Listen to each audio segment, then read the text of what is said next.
Bab 401. Seorang pemuda berpakaian serba ungu melangkah maju dari barisan wilayah seribu sungai. Pakaian, sepatu, ikat pinggang hingga pedangnya semuanya berwarna ungu, memancarkan aura kebangsawanan yang mencolok. Ia adalah Zidong, peringkat ke-19 wilayah seribu sungai, seorang jenius yang kekuatannya berada pada tingkat yang sama dengan Jian Fengyun. Dengan tatapan dingin dan penuh keangkuhan, Zidong memandang Lu Ming sebagai mangsa yang tak layak diperhitungkan. Ia menawarkan belas kasihan seolah kemurahan hati seorang penguasa, menyatakan bahwa jika Lu Ming mampu bertahan dari 3 tebasan pedangnya, nyawanya mungkin akan diselamatkan. Namun Lu Ming hanya menanggapi dengan acuh, menantangnya untuk segera menyerang dengan seluruh kemampuan, karena kesempatan itu hanya akan datang sekali. Niat membunuh Zidong pun meledak. Cahaya ungu menyelimuti tubuhnya, ki pedang mengumpul di langit membentuk awan ungu luas. Dari dalamnya meluncur 1 tebasan pedang ungu yang cemerlang, melesat bagai kilat surgawi menuju Lu Ming.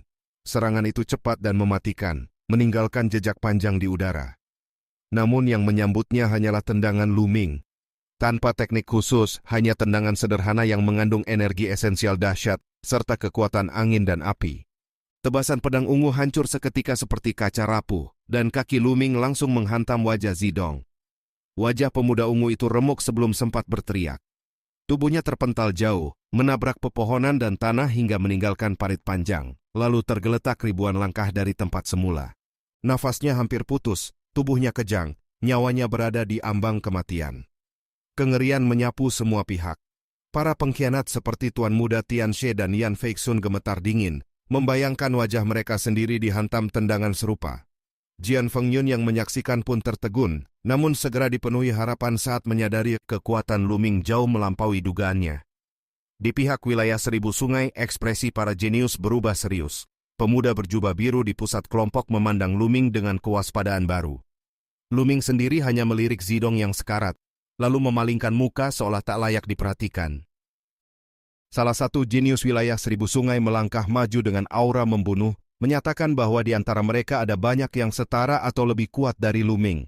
Namun Lu Ming justru mencemooh mereka sebagai kelompok yang hanya pandai berbicara, tetapi tak berdaya saat bertarung. Ucapan provokatif itu membakar kemarahan seluruh wilayah seribu sungai. Aura demi aura meledak ke langit seperti pilar asap, tekanan gabungan mereka mengguncang hutan. Di hadapan puluhan jenius, Lu Ming malah tersenyum meremehkan dan menyatakan bahwa ia terlalu malas melawan satu persatu. Ia menantang mereka semua untuk menyerang bersama.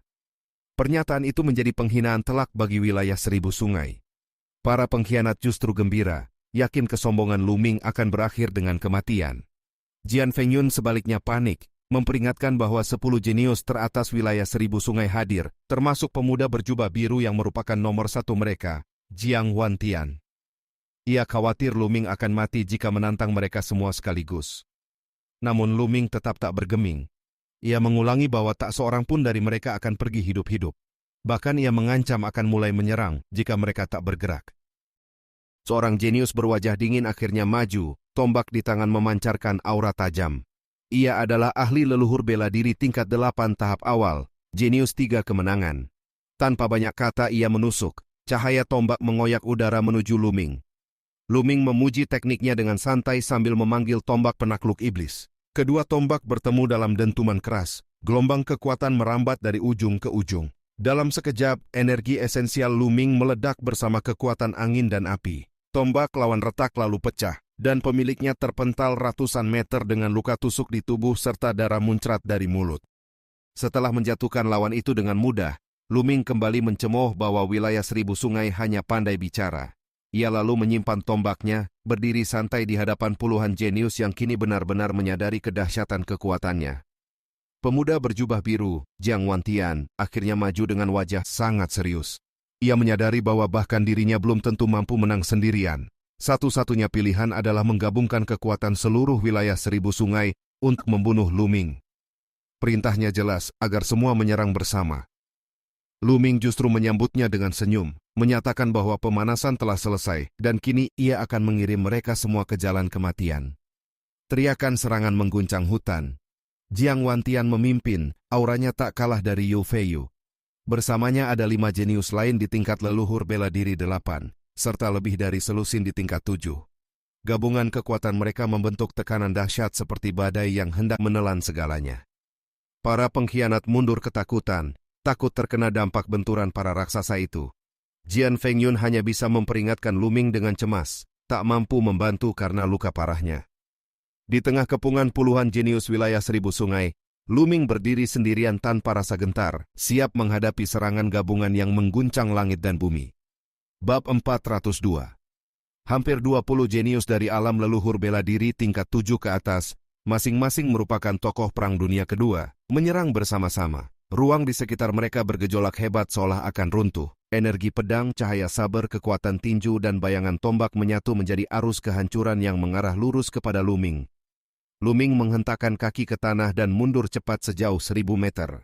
Dalam sekejap ia menarik napas dalam, lalu tubuhnya melonjak naik. Ia mengerahkan telapak jalan menuju surga. Energi spiritual langit dan bumi mendidih dan berkumpul, membentuk jejak telapak raksasa yang melesat ke arah Jiang Wantian dan para jenius wilayah seribu sungai.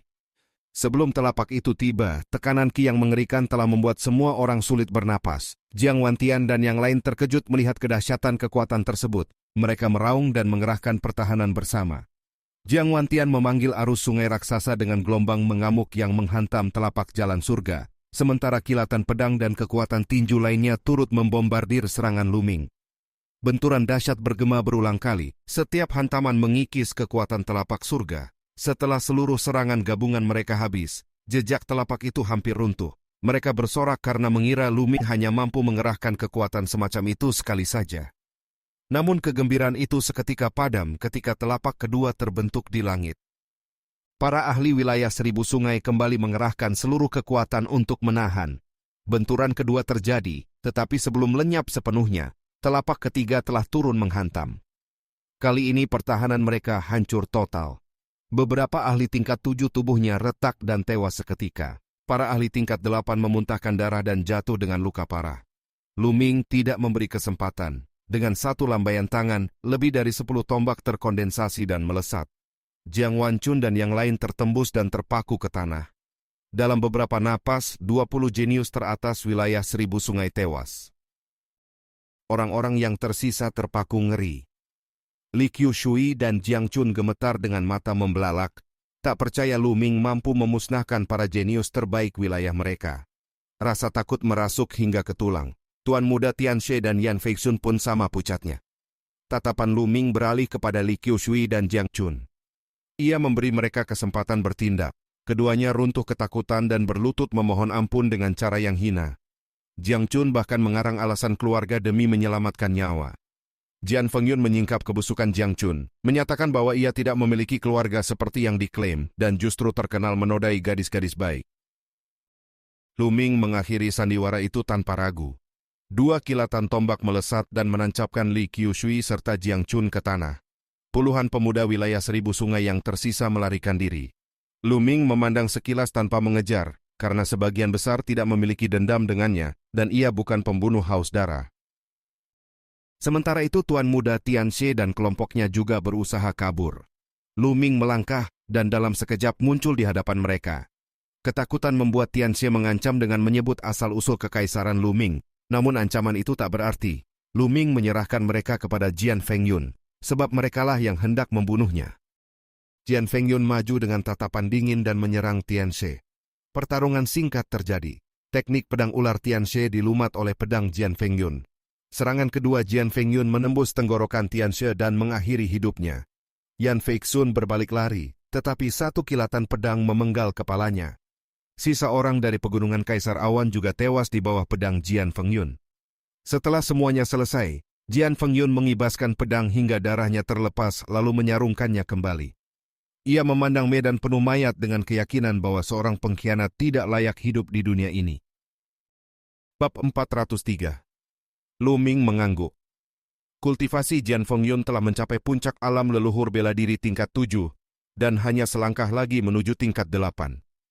Di pegunungan Kaisar Awan, ia memang berada jauh di depan, bahkan lebih kuat daripada Tuan Muda Tianxie yang menempati peringkat kedua.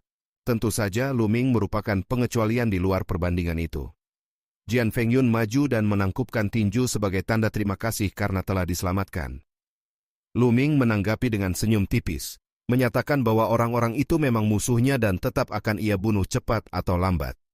Jian Fengyun tertegun menyadari bahwa kekuatan Lu Ming telah meningkat hingga tingkat yang tak terkejar sejak pertama kali mereka memasuki medan perang kuno dunia bawah. Jika sejak awal Lu Ming sudah sekuat ini, Tuan Muda Tian She dan kelompoknya pasti tak akan pernah dilepaskan. Setelah jeda singkat, Jian Fengyun menanyakan tujuan Lu Ming. Keduanya sama-sama menuju Gua Naga. Jian Fengyun mengungkap bahwa mereka juga berencana ke sana, tetapi di perjalanan bertemu kelompok wilayah 1000 sungai. Tian She dan sebagian orang telah menyerah kepada wilayah itu, sementara lebih dari selusin lainnya yang menolak justru dibunuh. Kemarahan masih terasa dalam nada Jian Fengyun. Mereka sepakat pergi bersama. Keduanya terbang menuju tujuan dan menjelang senja tiba di kawasan asing.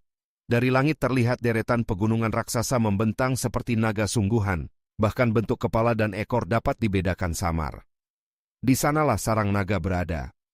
Konon inti sarang terletak di kedalaman wilayah itu, memengaruhi seluruh lanskap hingga pegunungan membentuk rupa naga. Banyak ramuan spiritual dan harta tak terhitung tersembunyi di dalamnya. Biasanya wilayah itu tertutup formasi prasasti raksasa yang mustahil ditembus, sehingga keterbukaannya kini dianggap keberuntungan besar. Lu Ming melesat memasuki wilayah sarang naga, dan segera merasakan keanehan.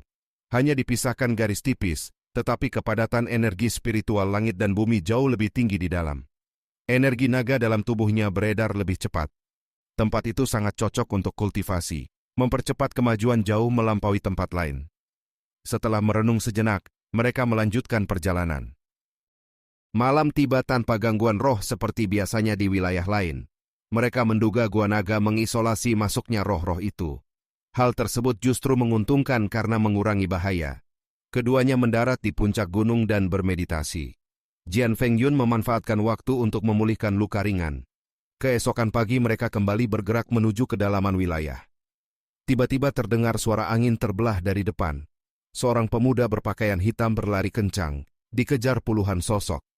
Jian Fengyun mengenalinya sebagai Xiao Haoyu, orang terkuat dari pegunungan lembah angin. Lu Ming hanya memandang dari udara tanpa berniat ikut campur, sebab ia tidak mencari masalah yang tidak berkaitan dengannya. Jian Fengyun pun mengikuti sikap itu. Xiao Haoyu melintas sekilas di hadapan mereka dan terus berlari, tetapi kelompok pengejar tidak membiarkan situasi tetap netral. Beberapa sosok memisahkan diri dan mengepung Lu Ming serta Jian Fengyun. Sementara itu, Xiao Haoyu dihantam serangan cahaya saber yang mengoyak ruang, membuatnya memuntahkan darah dan terjebak kepungan. Kelompok pengepung menuntut cincin penyimpanan Lu Ming dan Jian Fengyun. Xiao Haoyu memperingatkan bahwa mereka berasal dari wilayah liar yang terkenal kejam, dan menyerahkan harta pun tidak akan menyelamatkan nyawa. Mendengar asal itu, wajah Jian Fengyun berubah, sebab wilayah liar setara luasnya dengan wilayah 1000 sungai, dan dihuni kerajaan-kerajaan tingkat tinggi. Lu Ming tetap tenang. Ia memerintahkan mereka pergi dalam batas 3 tarikan napas. Nada dingin dalam suaranya membuat udara membeku. 8 pemuda kekar dari wilayah liar marah dan menyerang. Dalam sekejap, satu persatu mereka ditendang Lu Ming dan terpental ribuan meter, memuntahkan darah hingga tubuh hampir hancur. Para pengepung di sekitar Xiao Haoyu terperanjat menyaksikan 8 jenius tingkat 7 dilumpuhkan begitu mudah. Lu Ming memberi peringatan terakhir agar mereka pergi dan mengampuni nyawa mereka kali ini. Namun seorang pemuda raksasa dari wilayah liar maju dengan aura menekan, menantang kekuatan Lu Ming. Ia bersedia mundur hanya jika mampu dikalahkan, menandai awal bentrokan baru di jantung wilayah sarang naga. Bab 404. Xiao Haoyu memperingatkan bahwa pemuda kekar di hadapan mereka adalah yang terkuat dari wilayah liar terpencil. Dengan kultivasi tingkat menengah Grandmaster bela diri tingkat 8 yang telah melampaui 3 jenius pertempuran. Namun peringatan itu terlambat. Pemuda raksasa itu telah mengerahkan tinju ilahi kehancuran besar. Pukulan dahsyatnya mengguncang dunia, seolah rangkaian pegunungan tak berujung menghantam Lu Ming. Di atas kepalanya melayang bayangan gunung besar dengan 5 cakra perak bersinar, tanda ledakan kekuatan garis keturunan yang memperkuat serangan. Lu Ming membalas dengan 9 naga menginjak langit. Tendangan dan pukulan bertabrakan hebat. Seketika kekuatan tinju lawan runtuh, tubuh kekarnya bergetar seperti baja retak. Ia terpental hingga 3000 meter, memuntahkan darah sebelum akhirnya berhenti dengan susah payah. Ketakutan melandanya, dan ia memerintahkan semua orang wilayah liar melarikan diri. Dalam sekejap mereka kabur sejauh mungkin. Lu Ming tidak mengejar karena hanya bermaksud memberi pelajaran. Xiao Haoyu mendekat dengan rasa syukur. Ia mengenali Jian Fengyun sebagai kenalan lama dan terkejut mengetahui identitas Lu Ming sebagai talenta tertinggi Pegunungan Kaisar Awan. Ia tak menyangka wilayah kecil itu melahirkan sosok sekuat Lu Ming. Setelah kesalahpahaman kecil, Xiao Haoyu mengusulkan perjalanan bersama menuju Gua Naga. Lu Ming setuju dan Jian Fengyun pun mengikuti.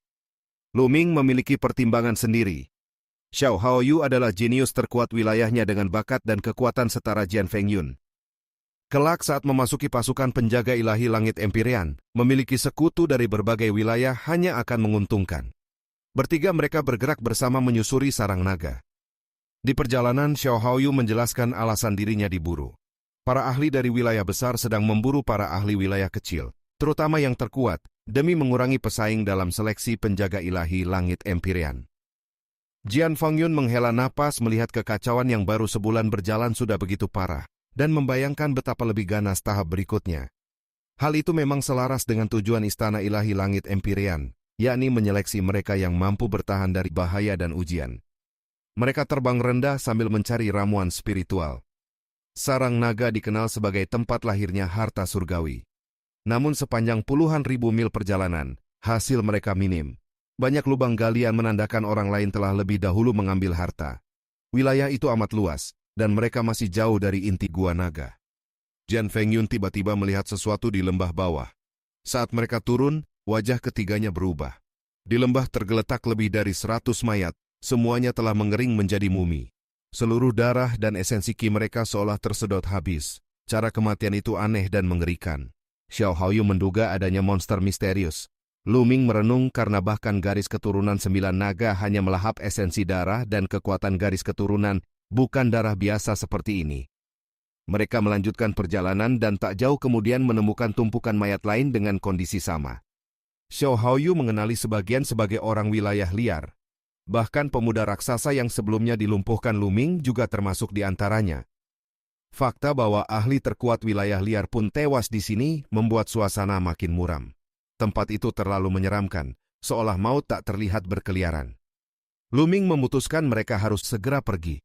Jian Fengyun dan Xiao Haoyu setuju. Mereka melesat menjauh, tetapi ratusan mil kemudian kembali menemukan puluhan mayat kering lain. Xiao Haoyu merasakan firasat buruk bahwa sesuatu besar akan terjadi di perjalanan menuju Gua Naga. Keheningan menyelimuti mereka saat melanjutkan perjalanan sejauh 10.000 mil lagi. Di kejauhan, Jian Fengyun melihat banyak orang berkumpul di bawah tebing raksasa. Mereka mendekat dan melihat pada dinding tebing terdapat bekas pedang sepanjang 100 meter. Jejak itu memancarkan niat pedang misterius yang kuat, menarik perhatian banyak ahli yang datang untuk mengamatinya. Bab 405. Ketiganya mendarat di dasar tebing tempat lebih dari 20 orang telah lebih dulu berkumpul. Mereka tersebar berjauhan, sebagian duduk bersila seolah memahami sesuatu. Sebagian lagi menatap serius bekas tebasan pedang di dinding batu. Bekas itu memanjang miring lebih dari 100 meter, terukir dalam dan memancarkan aura kuno yang tak diketahui usia asalnya. Esensi pedang yang sangat mendalam menyelimuti seluruh area. Lu Ming memusatkan pandangan pada bekas pedang itu. Seketika bekas itu membesar dalam kesadarannya hingga seluruh dunia berubah menjadi medan perang. Teriakan bunuh mengguncang langit. Dari kejauhan muncul kilatan pedang tak terbatas yang membelah langit dan mendekat dengan niat membunuh mutlak. Lu Ming meraung dan mundur cepat. Dalam sekejap ia kembali sadar di bawah tebing, kakinya meninggalkan 3 jejak di tanah. Serangan tadi terasa seolah berhadapan dengan dewa maut. Orang di sekeliling hanya melirik sekilas lalu kembali fokus, menganggap reaksi itu biasa. Jian Fengyun menanyakan keadaan Lu Ming. Ia baik-baik saja. Xiao Haoyu mengungkap bahwa Lu Ming mampu bertahan dalam niat pedang selama setengah jam dan hanya mundur 3 langkah saat terlepas, sementara dirinya hanya bertahan 10 menit dan hampir memuntahkan darah. Jian Fengyun menyesalkan bahwa Lu Ming bukan kultivator pedang, sebab bakatnya akan menjadikannya pendekar tak tertandingi. Lu Ming terkejut mengetahui waktu setengah jam telah berlalu, sebab ia hanya merasa sekejap. Jian Fengyun dan Xiao Haoyu memutuskan tinggal untuk memahami niat pedang di tebing itu, dan tidak melanjutkan perjalanan ke Gua Naga. Lu Ming memahami keputusan mereka. Bekas pedang itu kemungkinan peninggalan pendekar agung, kesempatan tertinggi bagi kultivator pedang. Memahami sedikit saja akan membawa manfaat besar. Bagi mereka, tempat ini lebih bernilai daripada Gua Naga. Mereka berpisah dengan saling mendoakan hasil besar. Luming lalu terbang cepat tanpa lagi memperlambat langkah untuk mencari ramuan. Di perjalanan ia melihat beberapa pertempuran namun mengabaikannya. Setengah hari kemudian tampak rangkaian pegunungan raksasa membentang ribuan mil, berliku seperti naga sejati. Dari kejauhan terlihat 5 cakar naga, sisik terbentuk dari batuan, dan 2 tanduk di kepala. Bentuknya sama dengan naga legenda. Itulah Gunung Naga, tujuan Gua Naga. Luming menuju kepala naga. Saat mendekat, kemegahan pegunungan terasa luar biasa hingga puncaknya menembus awan. Di kepala naga telah berkumpul lebih dari 2.000 orang di sekitar danau luas. Di atas danau menjulang kepala naga dengan mulut terbuka, membentuk gua gelap. Fenomena aneh terjadi. Air danau membentuk kolom dari dasar menuju atas, tersedot masuk ke mulut naga seperti naga hidup sedang mengisap air. Legenda menyebut Gua Naga sejati berada di dasar danau, dan saat air tersedot habis barulah terbuka. Ribuan orang menunggu di tepi danau. Luming berbaur di antara mereka. Percakapan di sekitarnya menyebut banyak ahli wilayah kecil telah dibantai wilayah besar, sementara beberapa yang lemah selamat. Namun bahkan para pembantai itu kemudian ditemukan mati dengan darah tersedot kering. Luming tersentak karena kejadian yang ia lihat sebelumnya ternyata terjadi luas di berbagai wilayah. Seiring waktu, jumlah orang bertambah hingga lebih dari 3.000. Permukaan air danau pun mulai surut. Tiba-tiba puluhan pemuda dan pemudi tiba dari udara. Aura mereka menakutkan, wajah para pria tampan dan para wanita cantik. Orang-orang berseru bahwa mereka berasal dari wilayah Danau Phoenix. Keputusasaan muncul di kalangan lain karena wilayah itu termasuk wilayah super yang jauh lebih kuat dari wilayah besar seperti 1000 sungai. Di wilayah luas biasanya hanya ada 1 kekaisaran tingkat tinggi, sedangkan wilayah super memiliki 2 hingga 4 kekaisaran maju dengan ratusan kerajaan tingkat menengah dan rendah di bawahnya. Wilayah Danau Phoenix bahkan memiliki 3 kekaisaran tingkat tinggi dan lebih dari 1000 kerajaan lain, kekuatannya jauh melampaui pegunungan Kaisar Awan.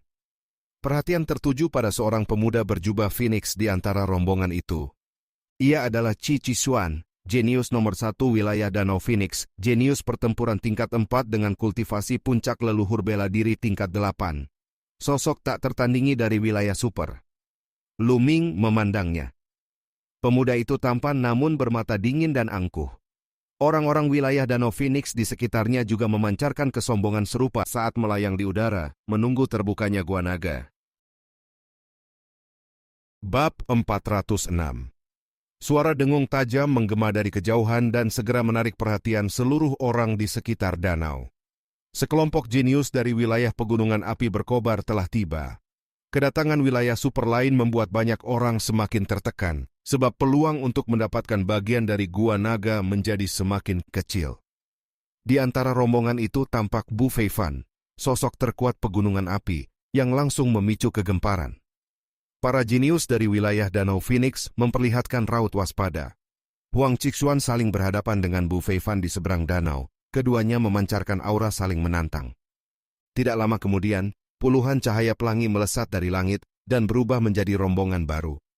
Mereka berasal dari wilayah lembah mata air yang, satu lagi wilayah super.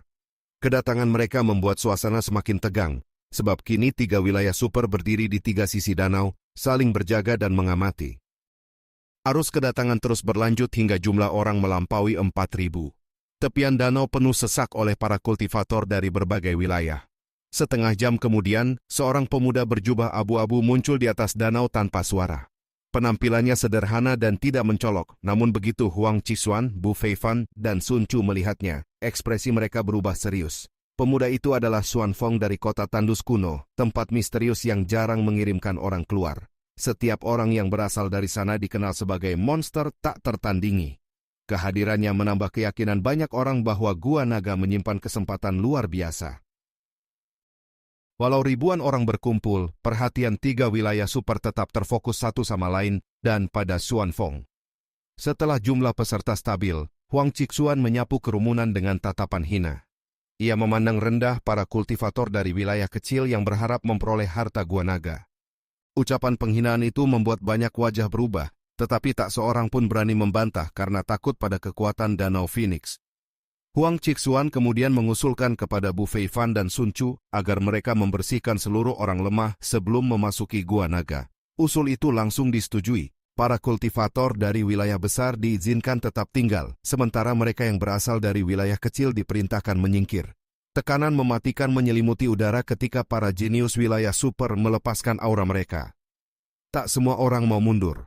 Beberapa mencoba melawan secara lisan, menganggap Gua Naga sebagai tempat tanpa pemilik yang terbuka bagi siapa saja. Namun keputusan Huang Qixuan telah bulat. Ia bergerak secepat kilat dan membunuh seorang pemuda hanya dalam satu gerakan, menembus jantungnya dengan cakar. Kematian itu langsung meruntuhkan keberanian banyak orang. Seorang kultivator puncak tingkat ke-7 ranah Grandmaster dari wilayah kecil mencoba melawan, mengerahkan kekuatan penuh dengan tebasan pedang dahsyat. Namun kekuatan itu hancur seketika di hadapan cakar Huang Qixuan. Dalam satu serangan, jantungnya tertusuk dan ia tewas di tempat. Perbedaan kekuatan yang besar membuat seluruh kerumunan tersisa diliputi ketakutan. Setelah beberapa korban jatuh, ultimatum diberikan. Siapapun yang tidak mundur dalam 3 tarikan napas akan dibunuh tanpa ampun. Tekanan dari para jenius wilayah super membuat orang-orang wilayah kecil akhirnya menyerah. Mereka mundur dengan enggan dari tepi danau. Situasi serupa terjadi di 2 arah lain di bawah Bu Feifan dan Sun Chu. Dalam waktu singkat, seluruh kultivator wilayah kecil telah tersingkir. Akhirnya hanya orang-orang dari wilayah besar yang tersisa mengelilingi danau, bersama Xuan Feng yang masih berdiri tenang dengan pedangnya. Di antara mereka, hanya satu sosok dari wilayah kecil yang belum pergi. Lu Ming masih berdiri sendirian di sisi timur danau, wilayah yang dikuasai Danau Phoenix. Keberadaannya yang tunggal membuatnya sangat mencolok. Seluruh jenius dari Danau Phoenix, pegunungan api, lembah mata air yang dan wilayah besar lainnya memusatkan pandangan pada Lu Ming yang tetap berdiri tanpa bergerak. Bab 407. Tawa Bu Feifan menggema ketika ia melihat masih ada satu orang yang tidak mundur dari wilayah kecil. Sun Chu juga menilai bahwa daya gentar Danau Phoenix ternyata tidak sekuat yang dibanggakan. Ucapan itu membuat wajah Huang Qixuan semakin muram. Tatapannya segera jatuh pada Lu Ming yang masih berdiri sendirian di tepi danau. Lu Ming menanggapi tekanan itu dengan sikap santai dan tanpa rasa takut. Ketegangan langsung meningkat, sebab keberanian seorang kultivator wilayah kecil menentang tokoh puncak Danau Phoenix dianggap sebagai tindakan mencari kematian. Ejekan Bu Feifan memperkeruh keadaan, membuat amarah Huang Qixuan sepenuhnya terarah pada Lu Ming. Niat membunuh meledak dari tubuh Huang Qixuan. Ia menolak bantuan rekan satu wilayah dan memilih bertindak sendiri. Aura kuatnya menyapu udara, lalu sosoknya melesat secepat kilat ke arah Lu Ming. Serangan cakar pertama datang dengan kecepatan menakutkan, namun tombak di tangan Lu Ming sudah muncul dan langsung menahan serangan itu. Benturan keras mengguncang udara, memaksa keduanya mundur 100 meter dan berdiri berhadapan di langit. Hasil imbang pertama mengejutkan banyak jenius wilayah besar. Mereka mengira Huang Qixuan belum mengerahkan kekuatan penuh. Huang Qixuan pun mengakui bahwa lawannya memiliki kemampuan, lalu memanggil sarung tangan senjata roh dan melepaskan garis keturunan burung berekor Phoenix peringkat raja tingkat 6. Aura apinya memuncak dan menyelimuti langit di atasnya. Dengan garis keturunan aktif, cakar Phoenix terbang dilepaskan.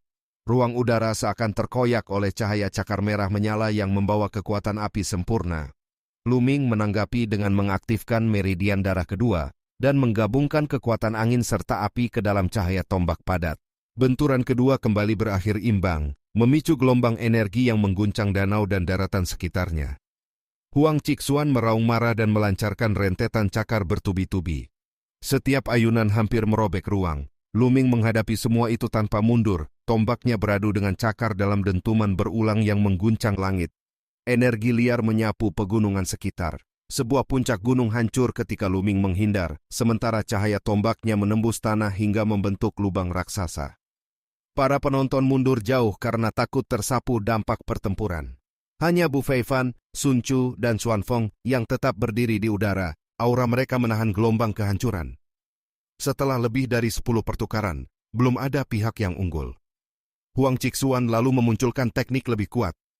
Ki sejatinya mendidih dan sayap Phoenix terbentuk di lengannya. Tebasan sayap itu turun seperti pedang surgawi, jauh lebih kuat daripada cakar sebelumnya.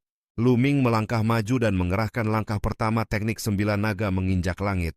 Raungan naga menggema, seolah dunia kembali ke zaman makhluk ilahi purba. Benturan kedua teknik puncak itu mengguncang ruang seperti kain yang diremas. Energi dahsyat menyembur ke segala arah. Setelah ledakan mereda, keduanya kembali terpental mundur dengan kekuatan seimbang. Kenyataan bahwa Lu Ming mampu bertarung setara mengejutkan semua jenius wilayah besar. Huang Chixuan dikenal sangat kuat dengan kultivasi puncak tingkat 8 leluhur bela diri, dan kekuatan tempur yang mampu membunuh raja setengah langkah biasa. Sementara itu, kultivasi Lu Ming baru tahap awal tingkat 8 Grandmaster bela diri, namun pertempuran tetap imbang. Lu Ming menilai bahwa bahkan jika ia menggunakan teknik telapak jalur surgawi, kemenangan atas Huang Chixuan belum tentu tercapai. Seiring peningkatan kekuatan fisiknya, langkah pertama, 9 naga menginjak langit kini hampir setara dengan kekuatan telapak jalur surgawi miliknya. Bab 408. Huang Chixuan meraung menanyakan identitas Lu Ming. Keterkejutan menyelimuti hatinya karena lawan dari wilayah kecil itu mampu bertarung setara dengannya. Para jenius yang menyaksikan juga tercengang, sebab sebelumnya mereka mengira Lu Ming hanya sedang mencari kematian. Kenyataan bahwa kekuatannya setara dengan tokoh puncak wilayah super menjadi tamparan keras bagi penilaian mereka. Bu Feifan, Sun Chu, dan bahkan Xuan Fong mulai memandang Lu Ming dengan keseriusan baru. Kemampuannya telah menarik perhatian para tokoh tertinggi. Di sisi Danau Phoenix, pemuda bermata segitiga yang sebelumnya ingin menantangnya diliputi keringat dingin dan ketakutan, menyadari bahwa ia hampir saja mati sia-sia. Huang Chixuan kembali memicu kekuatan garis keturunannya dan bersiap melancarkan serangan mematikan. Namun pada saat itu gemuruh dahsyat terdengar dari danau. Mulut Gunung Naga meningkatkan daya hisapnya dan air danau tersedot deras. Permukaan air surut cepat hingga dasar danau terbuka sepenuhnya. Terungkap bahwa danau itu bukan danau sejati, melainkan pintu masuk sebuah gua raksasa. Air sebelumnya hanya mengambang di mulut gua, menciptakan ilusi danau. Ketika tersedot habis, tampaklah lubang hitam raksasa berdiameter ribuan meter yang menjorok ke dalam bumi seperti jurang tanpa dasar. Penemuan itu memicu kegembiraan besar.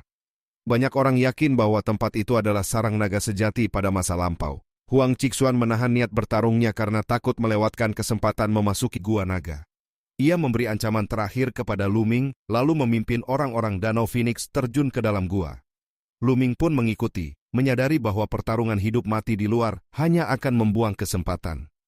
Rombongan lebih dari 600 jenius dari wilayah super dan wilayah besar memasuki gua raksasa.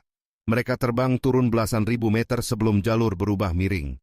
Di sepanjang dinding batu gua, tumbuh berbagai tanaman spiritual yang memancarkan aura naga. Perebutan segera pecah ketika seseorang menemukan rumput air liur naga, herba langka yang dipercaya terbentuk dari air liur naga sejati dan mengandung esensi naga yang murni. Pertempuran meledak di sepanjang dinding gua. Orang-orang saling membunuh demi satu batang tanaman. Jeritan dan dentuman senjata bergema tanpa henti. Huang Chixuan bergerak seperti bayangan maut, menghancurkan jantung beberapa jenius wilayah besar, dan memerintahkan orang-orang Danau Phoenix merampas semua air liur naga yang terlihat. Wilayah super lain melakukan hal yang sama, memperlihatkan sifat tanpa belas kasihan setelah memasuki gua. Alasan sebelumnya mereka mengizinkan wilayah besar ikut masuk adalah karena takut kekuatan gabungan mereka. Namun di dalam gua, semua orang bergerak sendiri demi harta, sehingga para tokoh wilayah super tidak lagi menahan diri. Pembantaian dan perebutan terjadi di mana-mana. Lu Ming juga menemukan 2 batang air liur naga di dinding batu dan langsung menyimpannya. Beberapa orang melihatnya, tetapi tidak berani merebut. Di tempat lain, seorang jenius Danau Phoenix baru saja membunuh lawan demi 1 batang tanaman, namun Lu Ming tiba dan mengambilnya begitu saja. Melihat siapa yang datang, jenius itu menelan kemarahan dan mundur tanpa protes. Rombongan terus terbang puluhan ribu meter lebih dalam.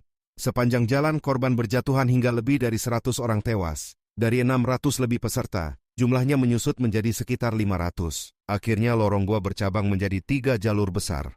Kelompok orang menyebar ke tiap jalur, masing-masing berisi lebih dari 100 orang. Lu Ming memilih jalur kiri dan melanjutkan pencarian di sepanjang dinding batu. Tidak lama kemudian pandangannya tertarik pada sebuah cekungan batu yang dipenuhi bunga merah terang yang memancarkan aura naga kuat. Itu adalah bunga darah naga, tanaman spiritual yang jauh lebih langka dan berharga daripada air liur naga. Bab 409. Di dalam cekungan batu pada dinding gua, tumbuh sepetak bunga merah terang berbentuk naga kecil yang tampak hidup seolah melayang di udara. Itulah bunga darah naga, tanaman spiritual yang konon hanya tumbuh dari darah naga sejati. Nilainya berkali-kali lipat dibanding rumput air liur naga. Lu Ming sangat gembira karena dengan tanaman ini teknik naga perang sejati miliknya berpeluang meningkat ke tingkat berikutnya. Namun tepat saat ia hendak memetiknya, serangan tajam menerjang dari samping. Huang Chixuan muncul dengan sayap Phoenix menebas. Lu Ming langsung mengerahkan langkah 9 naga menginjak langit. Benturan membuat Huang Cixuan terpental sementara Luming menghantam dinding batu. Tanpa menunda, Luming memetik lebih dari 10 bunga darah naga dan menyimpannya. Melihat harta itu direbut, Huang Cixuan mendengus dingin dan memilih pergi, menahan diri demi peluang lain. Luming pun melanjutkan penjelajahan gua raksasa yang cukup luas bagi naga sejati untuk berlalu lalang. Tidak lama kemudian keributan terdengar di depan. Teriakan perebutan harta bergema, menyebut kemungkinan adanya tulang naga yang tertanam di dinding. Jantung Luming berdebar. Nilai tulang naga jauh melampaui bunga darah naga maupun air liur naga. Ia melesat cepat menuju sumber keributan. Di dinding batu tampak tulang besar seukuran tangki, bening seperti giok dan memancarkan ki suci mengerikan. Huang Cixuan bersama beberapa ahli Danau Phoenix telah membunuh lebih dari selusin pemuda lain dan berusaha mencabut tulang itu. Saat Huang Cixuan hendak mengerahkan kekuatan penuh, Luming tiba dan menendang dengan langkah 9 naga menginjak langit. Huang Cixuan terpaksa meninggalkan tulang naga dan bersama 6 ahli Danau Phoenix menahan serangan. Benturan besar mengguncang gua. Huang Cixuan hanya sedikit terguncang, namun 6 rekannya memucat dan hampir memuntahkan darah. Luming sendiri juga terpental mundur. Huang Cixuan murka dan menyatakan tulang naga itu miliknya. Luming menolak klaim itu, menegaskan bahwa sarang naga bukan milik siapapun. Huang Cixuan lalu memerintahkan serangan bersama. 7 jenius Danau Phoenix mengerahkan teknik puncak secara serempak. Luming menanggapi dengan telapak jalur surgawi. Ledakan besar menggema, namun telapak raksasa itu ditembus dan 7 lawan tetap maju menyerang.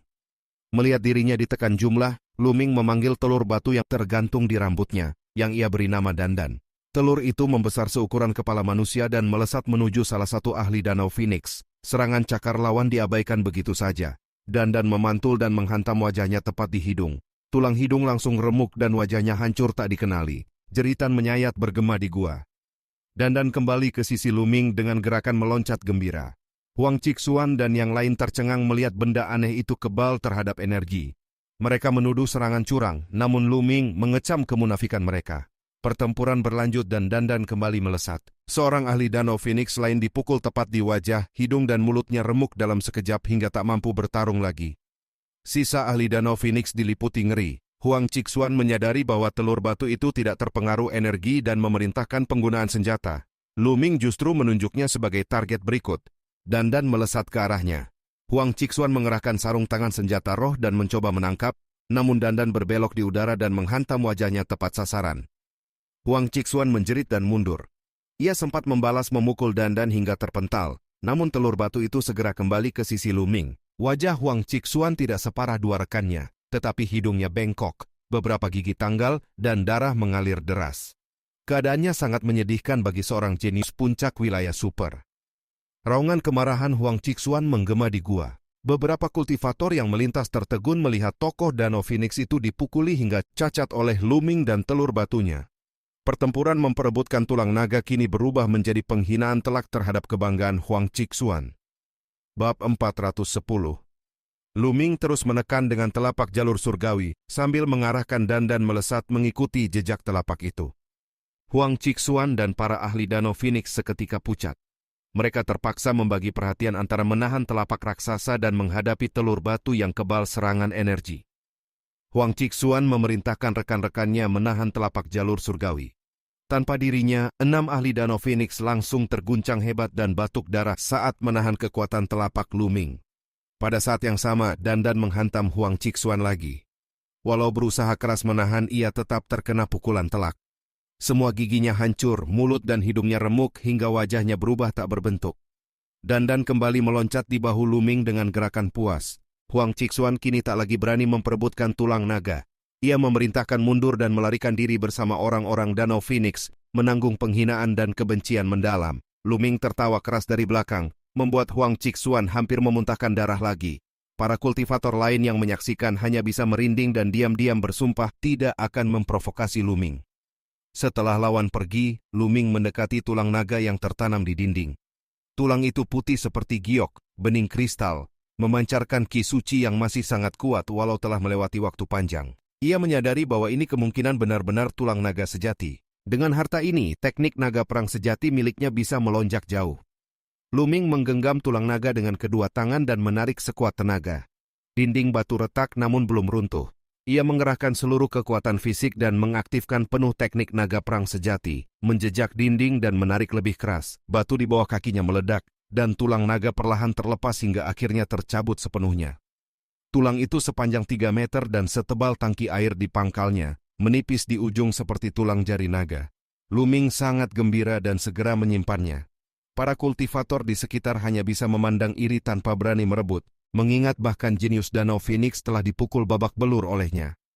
Luming kemudian melanjutkan perjalanan lebih dalam. Sepanjang beberapa mil berikutnya tidak ditemukan harta berharga. Akhirnya cahaya muncul di depan. Semua orang bersemangat dan bergegas menuju sumber cahaya. Mereka keluar dari lorong ke sebuah gua bawah tanah raksasa, puluhan mil luasnya dan ribuan meter tingginya, dindingnya bertabur batu bercahaya.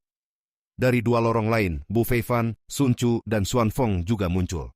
3 jalur sebelumnya ternyata bermuara di tempat yang sama, pusat sarang naga sejati. Di tengah gua terdapat ranjang giok raksasa sepanjang 100 meter. Hampir semua orang langsung melesat ke sana. Bu Feifan menebas dengan pedang api, membunuh banyak kultivator wilayah besar yang menghalangi.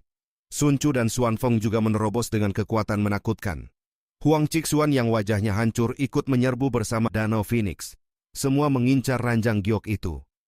Di pusat ranjang giok terdapat sebuah sisik naga sejati sebesar tangki air, berkilau 3 warna, dan memancarkan aura naga yang luar biasa. Jeritan keserakahan meledak. Pertempuran besar langsung pecah. Ratusan orang tewas dalam sekejap. Darah memenuhi gua sementara 4 jenius puncak wilayah super saling bertarung sengit memperebutkan sisik naga. Luming tidak langsung bergerak. Ia justru memandang ke sisi terdalam gua, satu-satunya arah yang gelap tanpa batu bercahaya, tertutup kabut hitam pekat. 9 garis keturunan naga dalam dirinya bergetar hebat, seolah memanggilnya ke arah itu. Rasa penasaran muncul, namun ia menahan diri dan memutuskan merebut sisik naga terlebih dahulu. Luming akhirnya melesat menuju ranjang giok. Namun tepat saat mendekat, 2 serangan mengerikan datang bersamaan. Sayap Phoenix Huang Cixuan dan pedang api Bu Feifan menghantamnya dari 2 sisi. Luming terpaksa menangkis penuh tenaga, dan gerakannya terhenti di tengah medan pertempuran yang kacau.